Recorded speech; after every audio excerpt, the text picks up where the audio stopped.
director at Wells Fargo Securities in their investment bank, and I run our investment banking practice for the education, technology, and services sector. I've been covering the sector now for about 7 years, and I think there's, it's a very interesting and dynamic time to be in education, higher ed, and all aspects of education. And so what I'd like to do today is sort of guide a dialogue here around higher ed and workforce skills and how we meet the challenges of the next generation of employees and a rapidly evolving economy, so that we can think about how higher ed should be and can be promoting capable, practical, professional graduates and employees. And I distinguish between the two, and we'll get to that. But before we dive in here, I thought if we could just ask the panelists here, thank you very much for joining us today. If you all wouldn't mind just giving a 1-minute introduction and a soundbite or two about why higher ed and the GlobalMindED cause is important to you. Hi everyone, my name is Kauth. I'm the manager of professional development for Minerva, the Minerva project and the Minerva schools at KGI. We are building a university for the 21st century. We have a 4-year accredited liberal arts model that was really built to address the needs of 21st century leaders and overhaul the approach to what and how students learn, but also the experiential learning that is required to create a generation of global citizens. And we have just enrolled our second full cohort of students, the class of 2020, who will be joining us this fall. And I've been with Minerva for about 6 months now, thinking through everything that's wrong with traditional career services, how we address the needs of a global student body. And I started my career at the U.S. Department of State and was on a project focused on preparing young women for careers in public service and sort of the training that is required to sort of connect from college to careers, specifically in the political space. I then was at the Kennedy School and then jumped into ed tech, but I've always been working particularly on the skills gap. And I think what I'm passionate about, GlobalMindED, is we have to think through, the skills gap is having a moment. It's a very sexy term thrown around in the ed tech space, but what it means, not only in terms of hard and soft skills, but how we are most effectively training, educating, preparing students, what it really means to actively learn, what experiential learning really looks like, whether you have a MacBook Pro or not. So I appreciate the mission, and I'm thrilled to be here today. Thank you. My name is Wasden. I'm honored to serve as president of the Colorado Business Roundtable, and we are one of the sponsors here of Global Conference. But more importantly, workforce development and the pipeline is so critical to the companies that we represent here in Colorado and nationally. Nationally, the Business Roundtable is a Fortune 200-based company. It's got about $7.3 trillion with a T dollars of annual revenue last year. Employs about 16 million people, so it represents the biggest companies in the United States and world. And the talent pipeline, competition for talent, and the ability to continue to innovate and not only kind of take exception a little bit to what Ryan said this morning in a pushback about it's not going to come from higher ed, it's not going to come from business, it's going to come from other folks. I think the business community is well aware and is really stepping up to the plate in this issue and space. We're part of several initiatives that are ongoing right here in the state, and some work certainly with CU and some industry outreach and bringing Boeing and GE, Lockheed Martin, a few of the aerospace companies there to actually talk about what does an employee look like. I know they referenced the Home Depot version this morning. Instead of having you go shopping, why don't we sit at the table and actually help build that, create that, and work with higher ed to understand what are the actual skill sets needed and necessary to create that student. Because when they enter the workforce, when you spend 6 to 8 months in remediation and training them in our way of doing unnecessary if we actually are at the table, which I believe we should and must be, but then actually holding higher ed accountable for the product of what they're producing and sending out there. I can tell you there's some breaking news. I know a lot of you have heard about Skillful with the Merkle Foundation and Lonnie that was there earlier. I just left a luncheon at History Colorado with Launch My Career Colorado. And so if you're not familiar with this, the governor is speaking right now. You're going to see it in the paper and news tonight and tomorrow. It's a new initiative with the U.S. Chamber, Gallup, and several organizations talking about this connection and ability to get some ROI from your college experience, entering the workforce, matching up the right jobs, the right careers. You know, you can talk about achievement gap, completion gap, preparation gap. At the end of the day, we're doing a disservice to either have students go to college, to leave without a degree and with student debt, or I'd say just as worse, to go through, get the degree, have the student debt, and not be able to find a job or be prepared to enter the workforce. So it's an important issue for us. We're glad to be here. Thank you. Hi everyone, I'm Weise. I am the Executive Director of the Sandbox Collaborative, which is an R&D arm of strategy and innovation for Southern New Hampshire University. And many of you might know that we have a competency-based education program that is aligned with workforce needs called College for America. And it's the first to be approved by the Department of Education for direct assessment.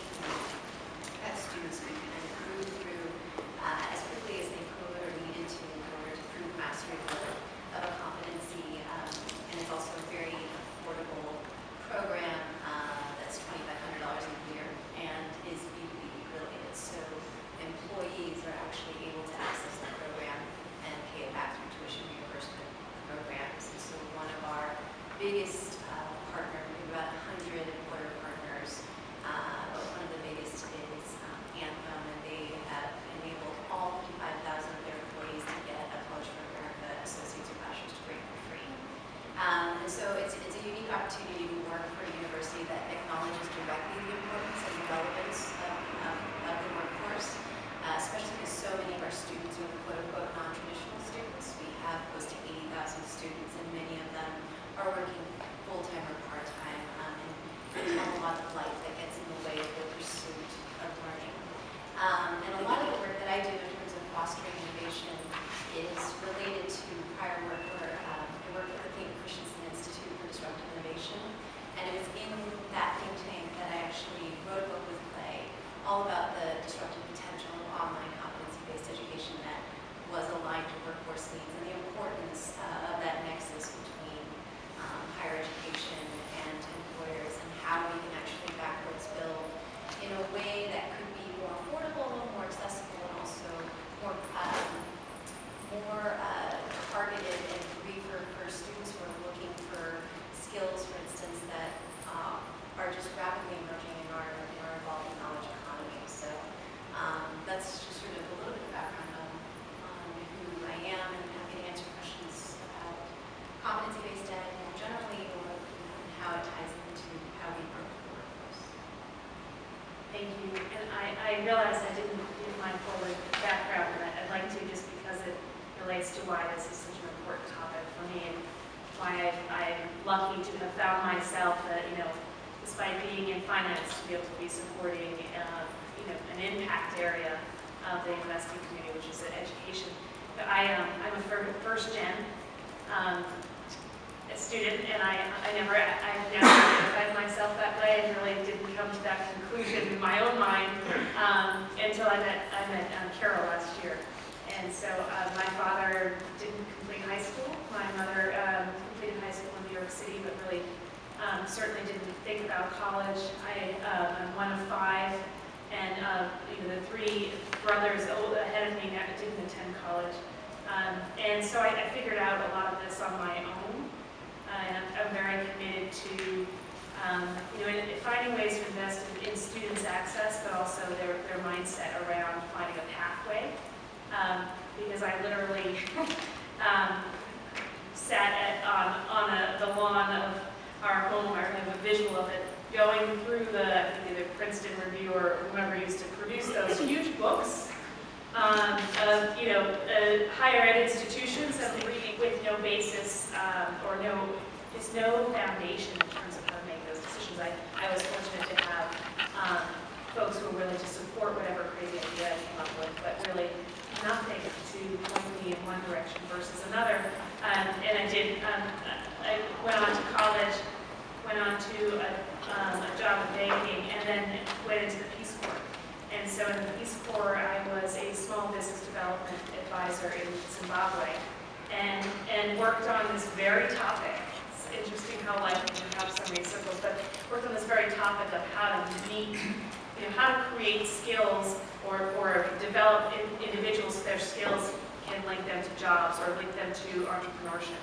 And so this topic is very fun for me, just thinking back to that time. I have a degree, an MBA, and also a master's in international economic policy, and this topic keeps coming up in my life. And I've been in investment banking for a number of years. I was at Goldman Sachs, I was at B of A, and now at Wells Fargo.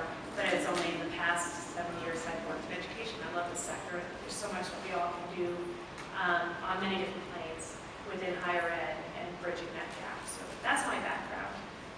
Not to give you my resume, but did want folks to understand my perspective here and why I think all that GlobalMindED is doing is so important. So maybe we can start, again, our whole topic here is what's higher ed's role and responsibility as it relates to workforce skills. I'm going to tweak that a little bit because I do think that the responsibility, that's somewhat of a one-dimensional look at this problem and/or opportunity, which is workforce skills. And I think there are a lot of different stakeholders who are all coming together or should be coming together to solve the problem. But maybe I'll start with Jeff, and I'll pick on one of you, and then please the other folks chime in here. But this is an end market challenge as much as it is a student/employee challenge. And, this whole notion of remedial training of new employees when they come into the workforce is one that presents a real challenge within our economy because it stifles innovation. It has obviously direct bottom line impacts for corporations, large and small, across the economy. So curious from your perspective, and I am kind of approaching this one backwards, but there's a method to my madness. Do you think there's enough financial motivation for the private sector to be part of this whole dialogue and to partner with higher ed to share the burden of this next generation of workforce training in the U.S. And I just think that's an important question, how to link it to higher ed.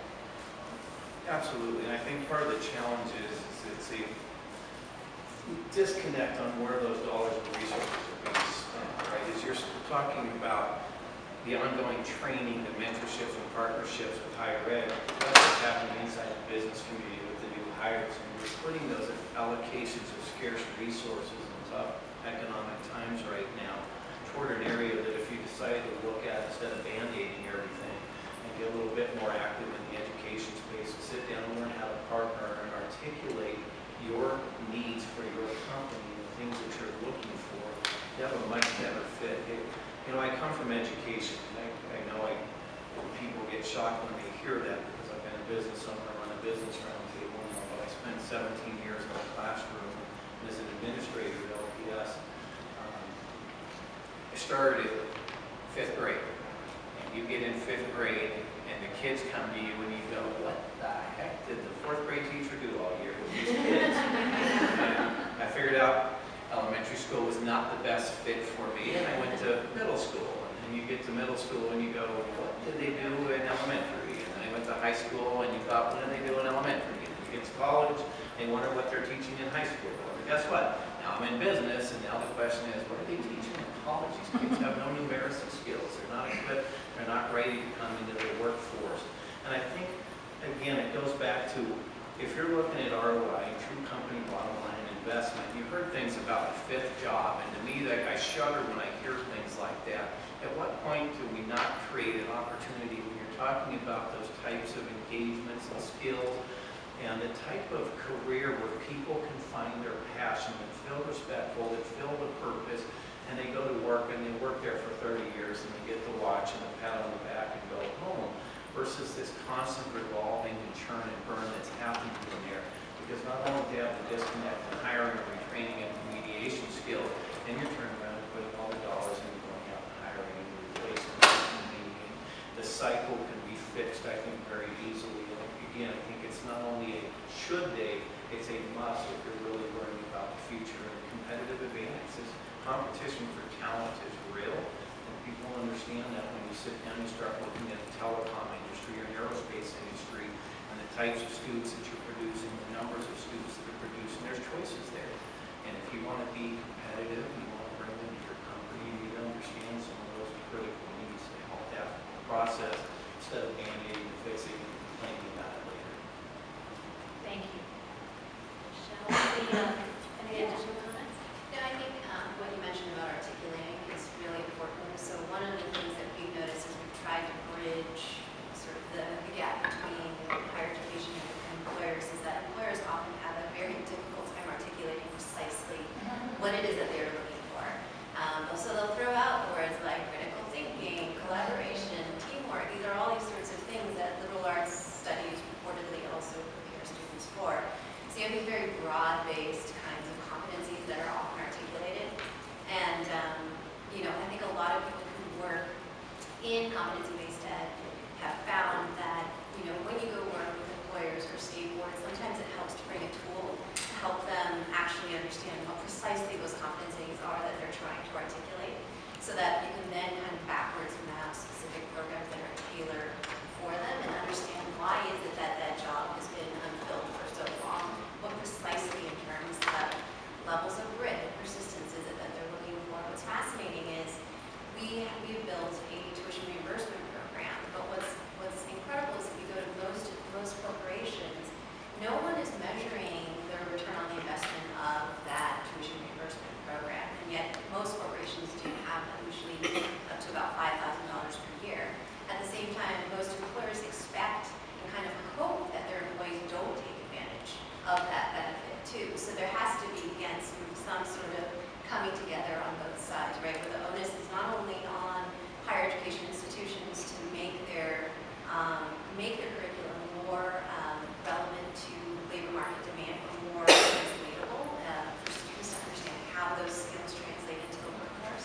At the same time, we need to be able to help employers understand that actually when you do invest in your human capital within the company, that is a much better investment than trying to go out and just recruit directly for that exact kind of prior work experience. And so it's one of the reasons why we asked AT&T why they actually funded the Udacity Computer Science program at Georgia Tech, which is a $6,600 online CS master's program.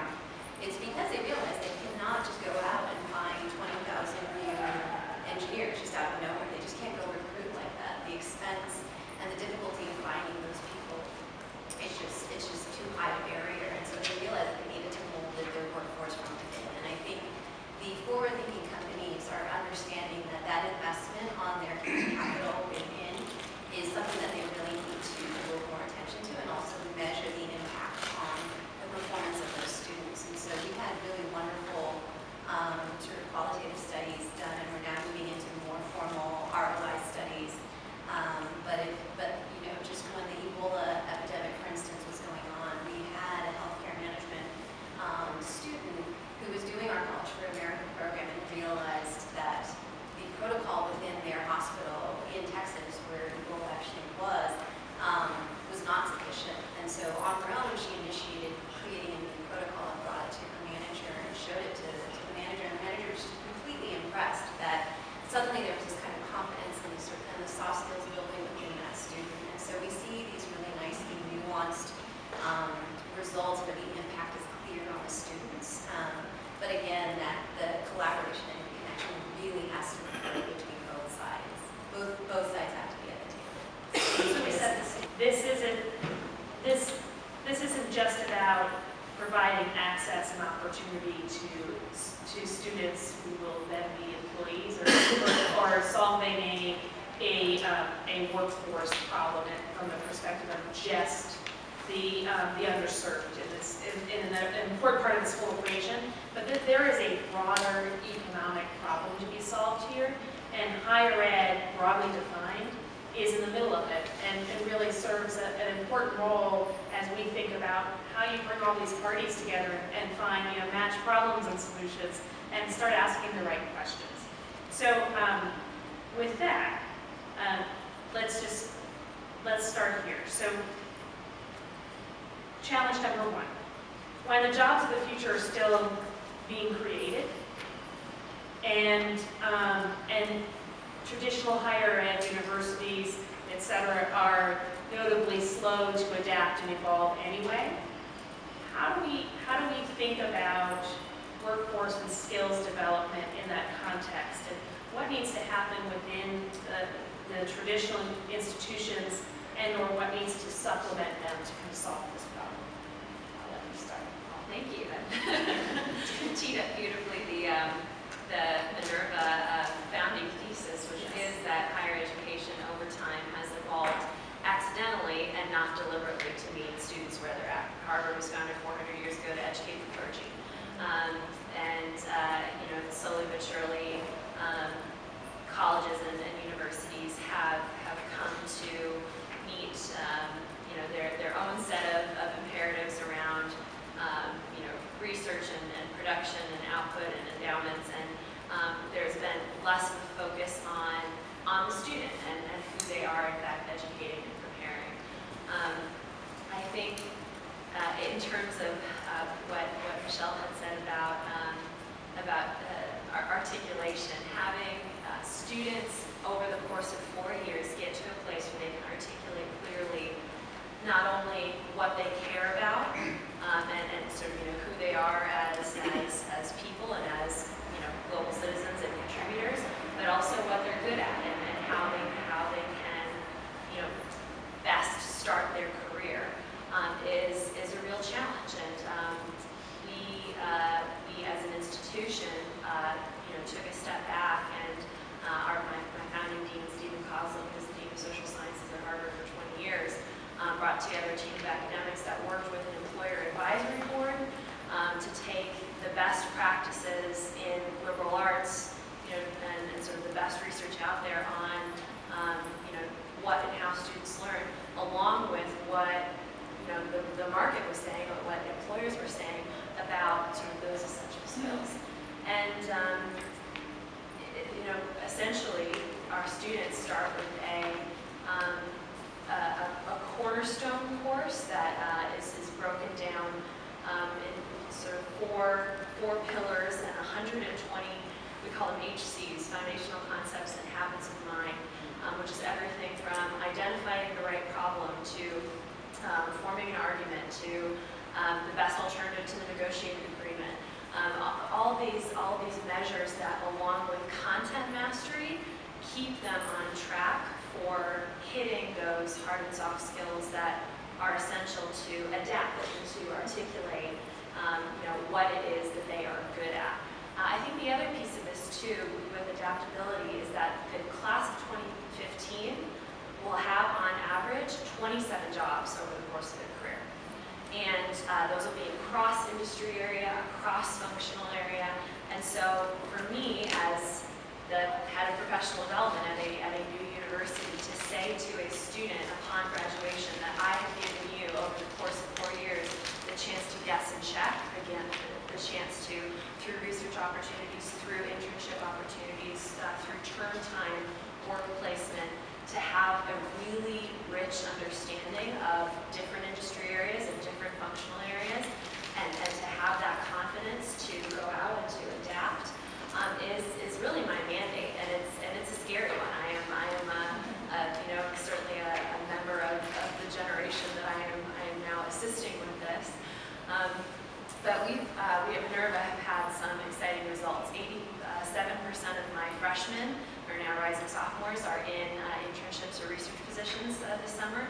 One of them, Rosemary, is here today. She's interning at Liberty Global here in Denver, which is the biggest telecommunications company in the world. And the ability for our freshmen to can have the skills and also the language to market themselves and to connect their current skill set with the needs of employers, even at the internship level, has been really rewarding to see.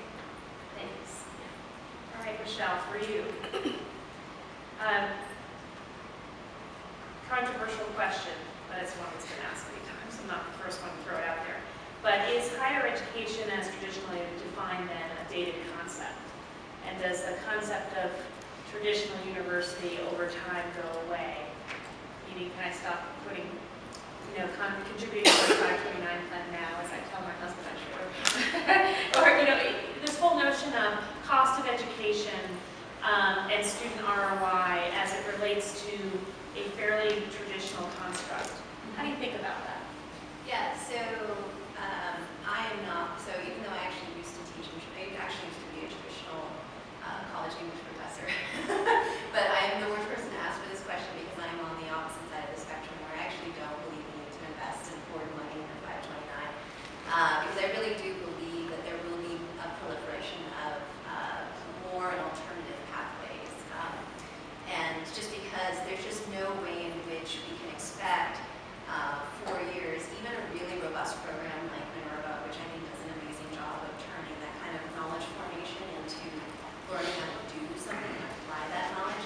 We can't expect 4 years to last someone a lifetime over this kind of emerging economy that we're in, this knowledge economy. And so we're just going to have to expect that people need to continually upskill and find some sort of source to do that. And even if it means for students on the front end of an experience doing that kind of skilling up to understand what is it that I want to do with my life. Angela Duckworth just posted an editorial, an op-ed in the New York Times today about it's okay if you don't know what your passion is. It takes time. It takes patience to develop that. And truly, we can't sort of dismiss the idea of a student potentially going to a coding boot camp for 6 to 12 weeks or even half a year and spending their first 5 years out of high school being a very proficient developer and then realizing, okay, maybe I don't want to be a developer, but at least they're not fully in debt, having found out that they're not, that's not what they are truly passionate about. And they're in a position that's sort of strong enough to lead them to whatever that next pathway might be. I think for many, the power of a 2 and 4 year degree is going to be that sort of helpful launch into a career, but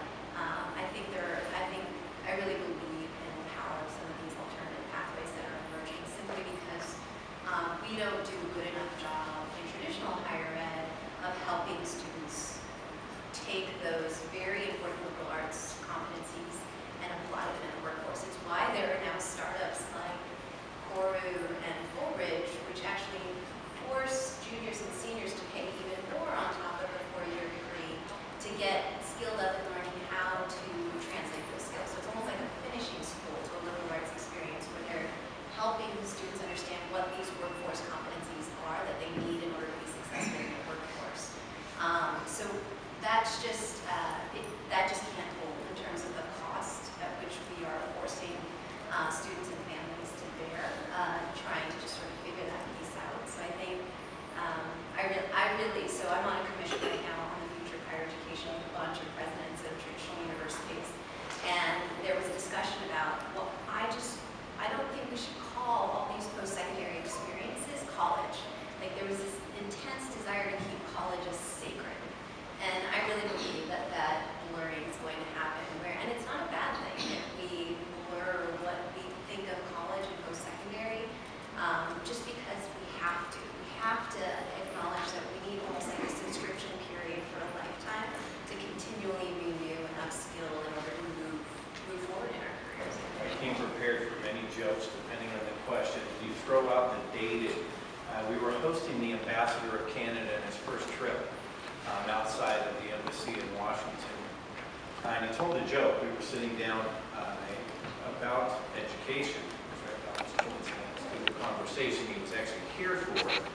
But we had someone from CSM Global, the president there, Becky, and he kind of was chatting about the innovation and technology. And so Rick Van Winkle was waking up after a 100-year slumber and dropped out kid on a hoverboard, and there's a light rail barreling by, and you got drones overhead, and planes and jets, and he's very uncomfortable, and his heart's racing. He's trying to find a spot where he can feel more comfortable. He's trying to get places, and every time he turned a corner, there was some new innovation or technology or advancement disruptive to him, and he finally is running around place to place, and he gets into a place, and he sits down, and he finally feels comfortable, and his heart rate's coming down to pass somebody. Oh my goodness, this is back the way it was, where I was come from 100 years ago. Where am I? At a university. So, you know, you look at dating and time and change and where we are. I don't think that's necessarily the challenge. I think universities here in Colorado are doing a great job. There's a paradox, there's a disconnect. You know, Fran talked about the edge economy this morning, right? This investment of kids moving through the cycle. That's great, but it's 18% of our workforce that actually move and advance near the workforce in time. I would say there's some issues there. Start to look at the jobs of the future and the profession you tie into is what's transferable, what's relatable in those job skills. When you get into these IT, you start talking about automation, advancements, and innovation, disruptive technologies for business, and what we're doing to keep up with all of those trends. And this engagement, this lack of, participation in the workforce, about 30-something% that are actually engaged and meaningful at work and productive at work. You start talking about business sitting here with not getting employees that are retrained, that aren't at the table, that aren't working with higher ed, then they're getting employees that aren't productive, they're costing you money. And at some point, business, those that are going to be competitive and continue to advance, are the ones that are going to figure out how to understand flex time and purpose and productivity and being at the table with higher ed to fix those problems up front. If I may add Yes. just quickly to the point about ROI, I was going to bring up Brandon's comments on the edge economy as well. I think if you look at the cost of higher education and then the cost of this sacred experience that we call college, the overhead costs that are passed on to students in the form of libraries, cafeterias, rehab residence halls, gyms with rock climbing walls in them. And we have students graduating from elite liberal arts schools and universities who are unemployable, or who, which can be a function of not having the skills or a function of not being able to articulate those skills.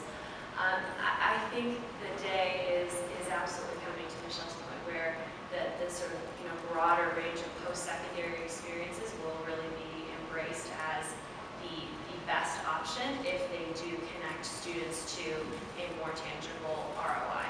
And a question that we get often from parents at Minerva is, how will my students survive without a campus? For those not familiar with Minerva's model, we have residence halls in 7 global cities and a student experience team on the ground that creates a really rich co-curricular experience. But they feed themselves, they figure out public transportation, they have research and internship opportunities throughout the year with the mayor's office in San Francisco, the task force on homelessness, the San Francisco Opera.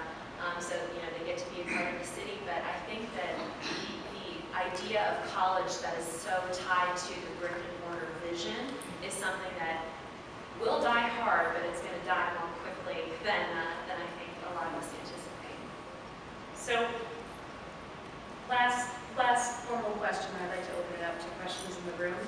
And it goes back to the title of this panel, which is, what's higher ed's role and responsibility? If you think about any other industry out there, there is a role and or responsibility that's monitored by somebody around giving the consumer what they pay for. And so what are students really paying for these days? As you think about some of the broader socioeconomic challenges here, are you paying for the academic experience, or are students really paying for it? Do universities have the responsibility to deliver a job-ready individual into the marketplace?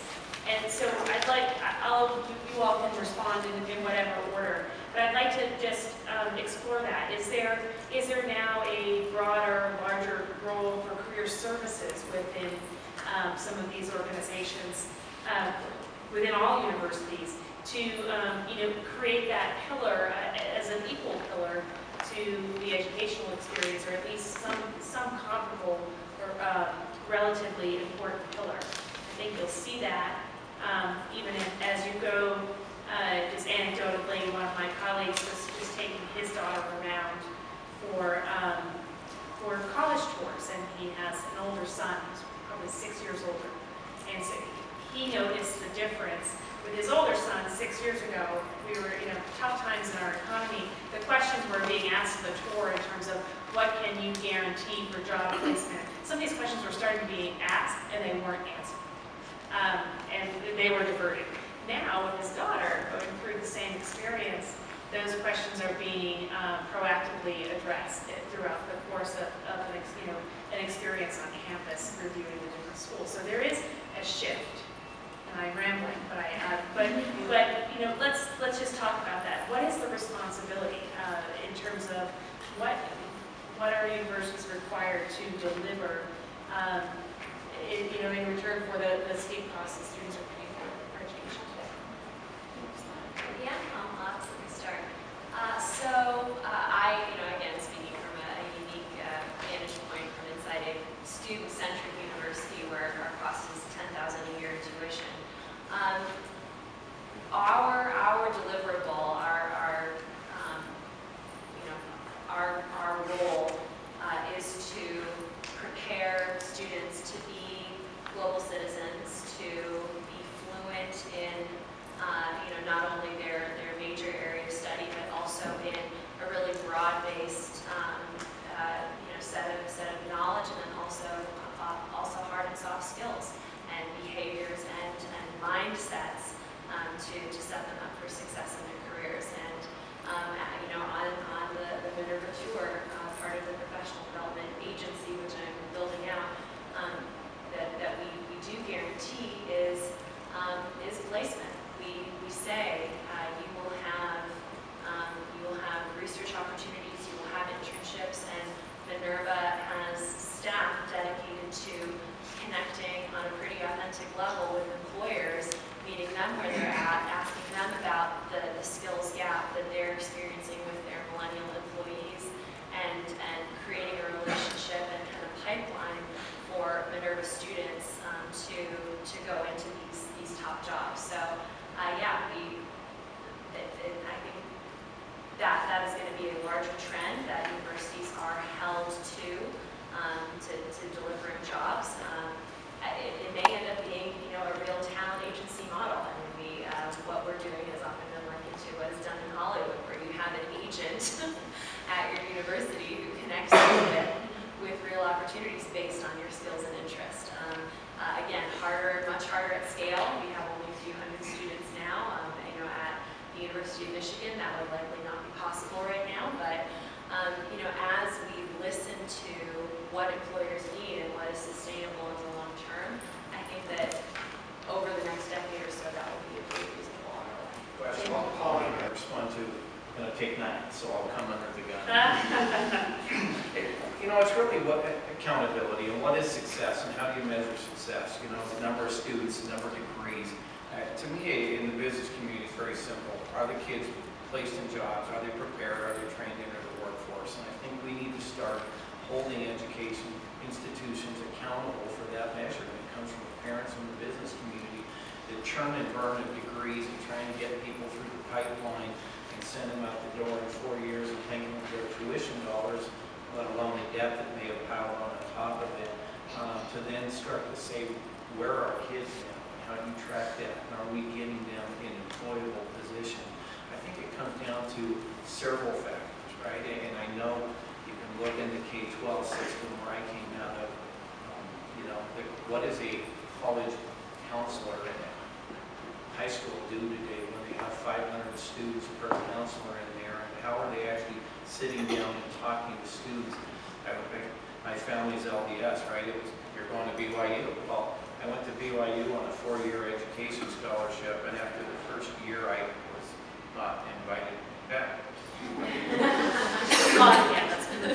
Was not quite the right fit for me, right? Even though growing up, you thought that was where you needed to go. I just spent an hour on the radio show yesterday with Chancellor Emeritus Mike Martin from CSU and had a discussion. He said, you know, shame on institutions that sit there. I would expect CSU, if a student came in there and wanted to be a petroleum engineer, if we didn't tell them there's a better fit for you versus thank you.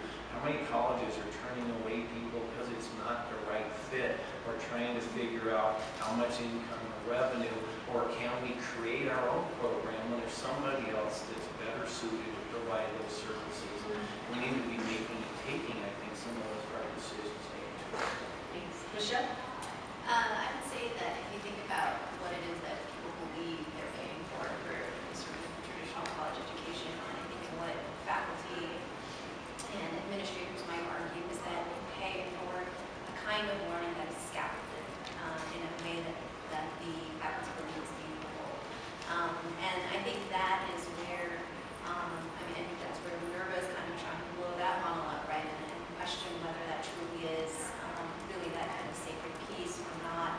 The idea is that, right, we're teaching students how to learn how to learn for a lifetime, right? And I think one of the best models of this is kind of through the Carnegie Foundation and the Enhancement of Teaching, where they have this sort of math and quantitative pathway, where what they do is they don't even teach, they don't start beginning with a mathematical concept or a statistical concept. They come into a group conversation and they just lay down a problem. And then they generate this sort of what they call a predictive struggle. And they make the students just kind of struggle with this problem. How do you even think about moving towards a solution to this problem? And it's when the students kind of hit this point where they realize that they need some sort of tool to get them to the next level of thinking. That is when the teacher intervenes and then teaches a specific mathematical concept. And so if you relate that more largely to sort of education as a whole, I think if you think about the Stanford Design School's idea of having like a school on hunger or climate change or energy, you can imagine students coming to this problem and engaging it in a way where it's not necessarily siloed by discipline, but they understand once they get to a certain point what certain concept they need from a certain discipline to then apply it to this problem that they're dealing with.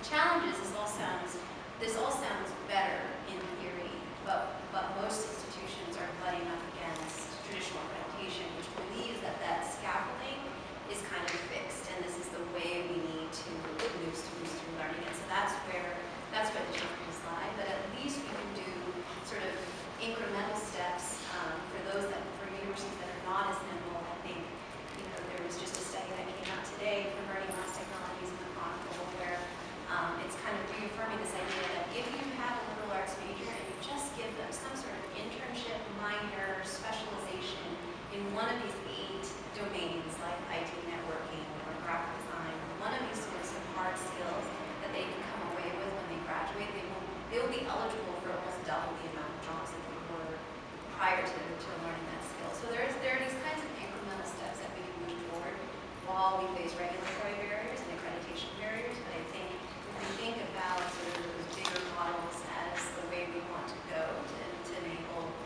really truly learning how to learn for life, I think that's exciting. Questions from the group? Well, it seems to me I'm hearing what might be a contradiction, it might not be among the panelists, between a model that says we just have to give students the training they need to get a job, which could sort of reduce university to a sort of technical school or a very finite specific set of skills.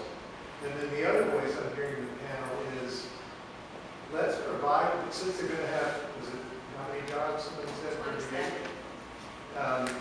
Let's give them these skill sets, numeracy, like Jeff mentioned, or they need to be able to write, they need to be able to communicate, they need to be able to, the standard list.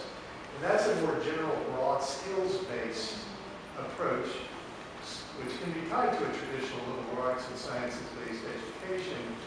So how do we resolve, particularly from a business community point of view, how do we resolve that contradiction between just give them the one skill they need so they can do this one job, as opposed to let's give them these broad skills?